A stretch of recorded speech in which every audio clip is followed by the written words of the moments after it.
I think just to cover off the question at a practical level, we've been managing, I guess, our smartphones and now tablets through policy. So effectively we're able to manage those devices on our network and through also the virtualisation of our desktop environment. So really we don't want to leave any residual data on the device where we can.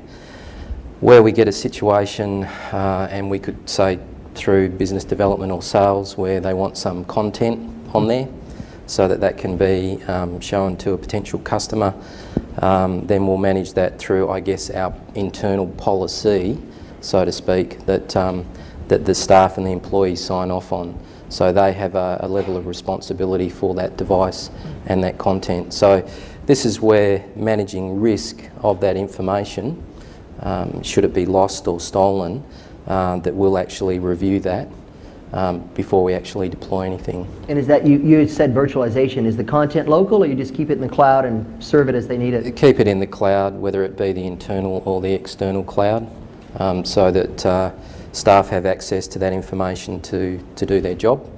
But when they sign off, then there's no residual information on the device. And that works effectively well, given the level of bandwidth that's available through mobile networks these days. The performance is very acceptable. Kevin, I was going to say, Forrester said something pretty smart the other day. Basically, if IT doesn't provide support, it'll be self-provided, and I think we're seeing that a lot. And as some other sage once said, if you can't, and you're not going to be able to control it, but you do need to manage it. So from an IT point of view, it's happening. The train's left the station. Now the question is, what are you going to do about it? Got it. Bob, let's shift gears and talk about cloud. Grant brought it up, and then we had some other examples. Everyone's heard it for 5 years now. They're getting pounded every day by vendors on cloud. Does it all go to the cloud? What gets held back and how? And I know Grant will have a point of view on this in a bit, but how do you see cloud-based solutions evolving for the enterprise, and particularly vis-a-vis being served up by mobile operators such as Optus? Well, I think for small businesses, there's not a real good reason to go and buy a lot of iron now and put it inside companies, right? That they're pretty robust cloud-based solutions.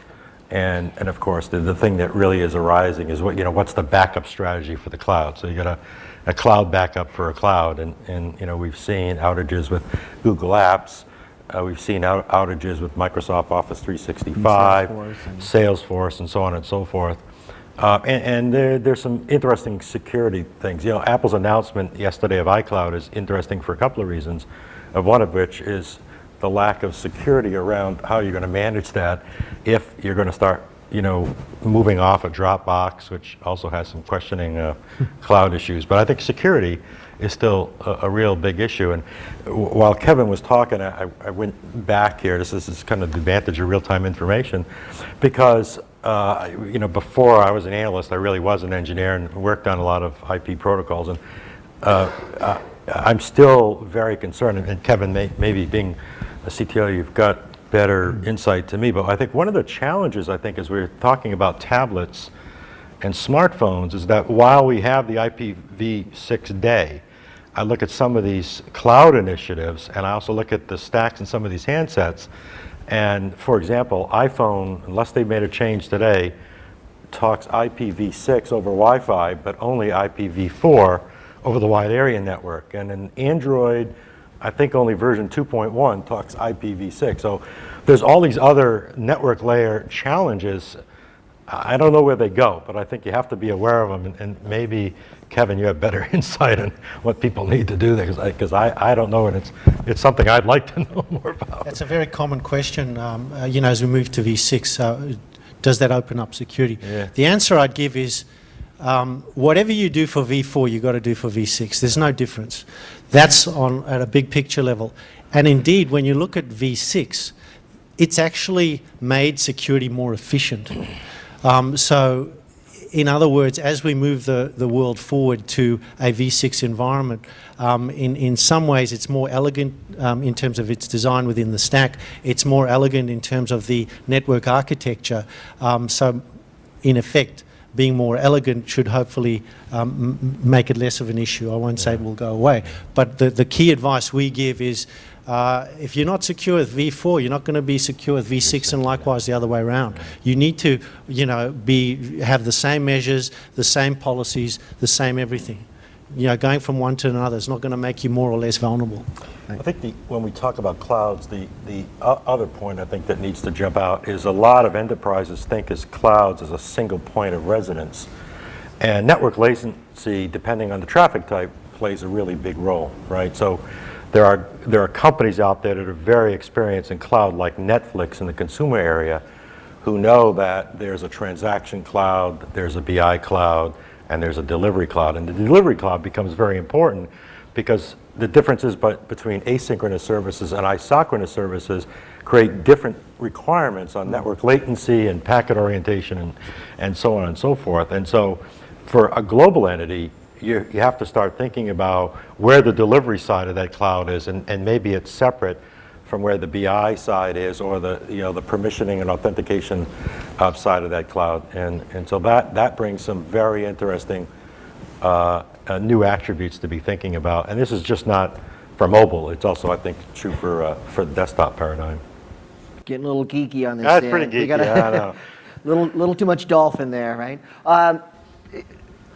In the briefing, Grant, you were talking about how you distinguish sometimes what you push up the cloud and hold back, and there were some filters I thought were pretty interesting. Maybe you could share with the audience how Wilson thinks about what to push out to the cloud, what to hold proprietary.